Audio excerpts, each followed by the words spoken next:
Satu unit usaha perabot di Kampung Lentipeng, Kecamatan Darussalam, Aceh Besar, Rabu siang terbakar 18 Januari 2023.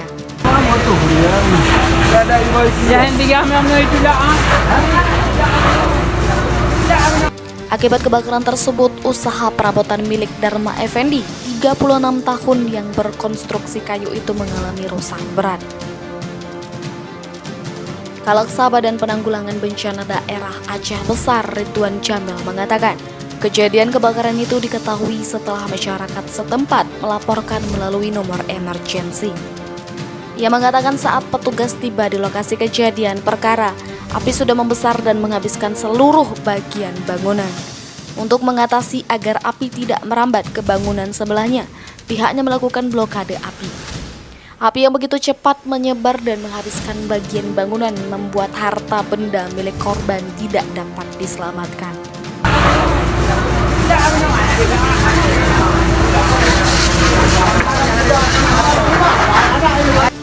Untuk memadamkan api, setidaknya 4 mobil armada kebakaran BPBD Aceh Besar dibantu 1 unit armada DPKP Kota Banda Aceh. Usaha pemadaman dan pendinginan baru selesai pukul 15:11 waktu Indonesia bagian Barat.